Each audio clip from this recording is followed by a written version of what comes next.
Can I challenge you real quickly? This probably gets juicy. Because Chen says something, and actually you said it while you was explaining one point.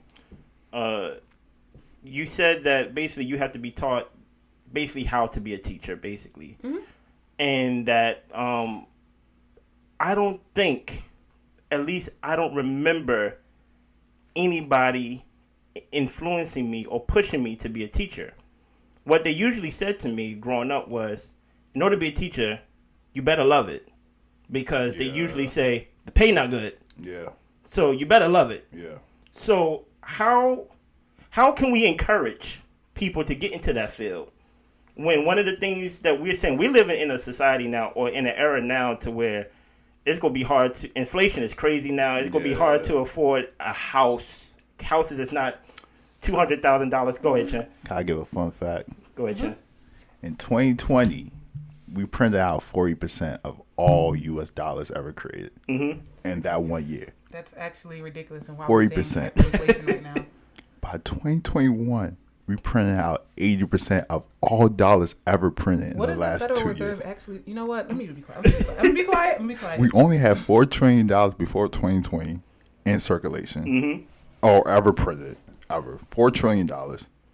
We have $20 trillion in circulation right now. So inflation is crazy. Do you know what about that is the most crazy? What's up? That is such a quick fix to a symptom of a problem. We were just talking about this in the last podcast. But what were you saying, Chris? So, Princess, no, I don't want to be a teacher. I'd rather work in tech. Because in tech, I get paid this much amount of money.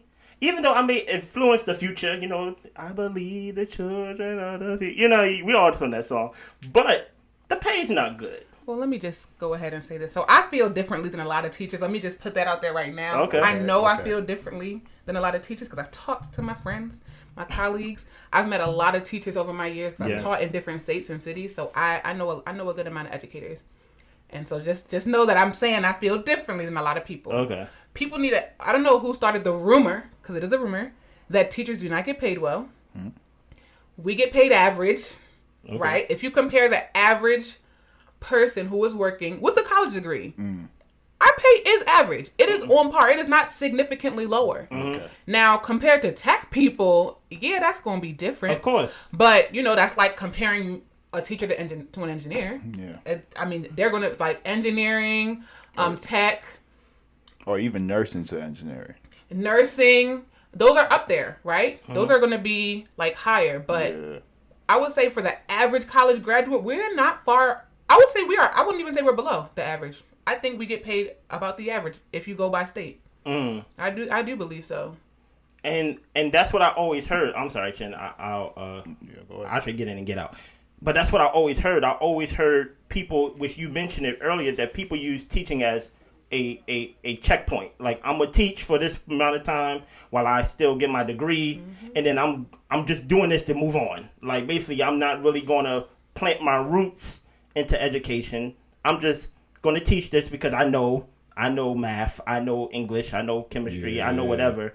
But while I'm just doing that, while I can get myself through, it's not a stopgap. I'm not really that invested in the education field, and I think that is putting I don't want to say a back stigma, but I think that's where it really comes from, in the sense of like, it's rather, if you don't love teaching, then don't be a teacher. Like that's all I heard, because they made it sound like there's so many downsides to it that the only way to balance it out is basically you love it. Yeah. You know what I mean? Go ahead, Chen. I'm sorry. No. I mean, to your point, is that true though? Like, true. Like, if you're a teacher, do you have to love being a teacher to actually go through it? No. As long as you don't hate it. I think for any job, as long as you don't hate it. I love that answer, to be honest. I think as long as you don't hate it, you'll be fine. I mean, the thing is, I think literally for any job, as long as you don't hate it, you'll be fine. Being a teacher, there's definitely challenging. I think a lot of jobs have challenges. I will say, if you are not a patient person, or you're kind of, I don't even want to say fragile, but like you take things personally, sensitive. Right? But overly sensitive. I don't know if sensitive is the right word. Just like you take things personal. You don't know how to separate something that somebody does from yourself. Then I would say maybe don't go into teaching, right? Like, if a student walks in and they, I guess, slam the door, and I don't know, I can't think of anything, but they do something, and now you're like, oh my goodness, they don't like me, or they're disrespecting me. Maybe don't teach, right? Because you're making it about yourself. Yeah. Clearly the student is having a hard day or a hard time, or something happened. Yeah. Like, check in with them. So if you're going to take everything like that, then don't be a teacher, because you're just going to be having power struggles all the time. But if you know how to separate things that happen from yourself, not to say they won't do things directly because of you or to you, because they will. But you got to know the difference between the two. So, but no, I don't think you have to love it at all. Yeah, so, because I know once somebody asks you, will you ever do music teaching? Has that ever been a passion? Has that ever been to teach? No. You don't ever want to teach? Will you ever teach? Like, let's say you was down on your luck. You had no funds in the bank. No. What if you made $100K? Okay, $100K. That's a good question. But that's $100K a year. Yes, of course. But I'm not doing it because I love teaching, or even that I like teaching. I like $100K. That's okay. Do you find people who didn't like teaching, or because you mentioned this in your example when you was asking her a question, that some people go into teaching just for a time period and then they decide it's basically a stopgap. It's a stopgap. Yeah. Do you find people doing that but end up loving teaching? Yes. Oh, absolutely. There are plenty of people. Oh, can you hear my water? I'm sorry. It's okay. I've been looking at it like, how can I reach this? Thank you. Sponsored by Chin's Water. $50. Cash at me in the description. I'll mail it to you. Just cash at me. So like I said, I did Teach for America. So for those people who don't know, it's a 2-year program. Yeah. It's an alternative certification program. And it's basically a way for if you want to be an educator, but you did not go to an education school or like college and get an education degree, you can still become a teacher. And so a lot of people do that. Like you said, they try to do it like on their way to medical school or law school or even anything. And I've met people who had that type of plan, and then they're still teaching now, and they love it, and they're going to be in education for life. So I think both things do happen. No, it's not going to happen for me. I feel like Chris could be a great teacher. And I honestly think that people say, I don't really know where some of these narratives come from, but people say, oh my gosh, teaching is so hard and it's the worst. Teaching is very hard. Let me just say, it's very hard. Okay, but it is not the worst. It's not the worst. You stole my question. My fault. What's worse? Like basically like, and maybe this is a better question for you, Chin, since you only taught for that short period of time. Why couldn't you do it? Now, granted, you have a passion to teach tech.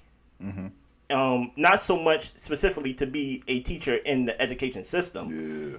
But what insight did you gain from that short period of time of being a teacher in the education system, just for that period, that made you go, whoa, if I'm not equipped, I can only imagine what like somebody who is like actually, no shade, good at this, is going through like the everyday experience, if you can remember or like recall. No, I mean, I won't say it was like, whoa, like if I can't do it, how? It wasn't like that, but there was a level of understanding that it's not just you walk into a classroom and you inspire kids like it is in the movies, where you just walk in and say, hey guys, I literally did this first day. Hey guys, who wants to create the next Fortnite? Everybody was happy. Really? First day, everybody's like, yeah, I want to create the Fortnite. Mm-hmm. Some of the girls was like, I don't even play Fortnite. I was like, but you do like Snapchat.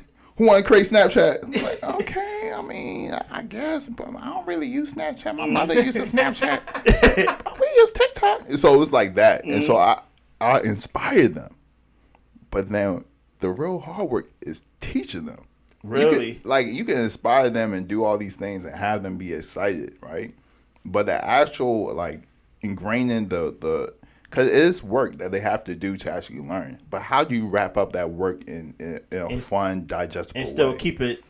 I can't do it. I didn't know how to do it. And then also it's like a level of understanding of the material. Like you can't really just say, hey, we're going to do mathematics. And you don't really understand mathematics to a certain level. Because then you can't really simplify, break it down, and then make it digestible for the kids to learn. So those are the two things I really learned. That is not just about inspiration and motivating, because I thought that was the issue, that a lot of kids weren't being inspired enough and motivated to learn. But it's also being able to break down these different, I guess, ideas and concepts in ways that are fun and digestible for the kids to take in.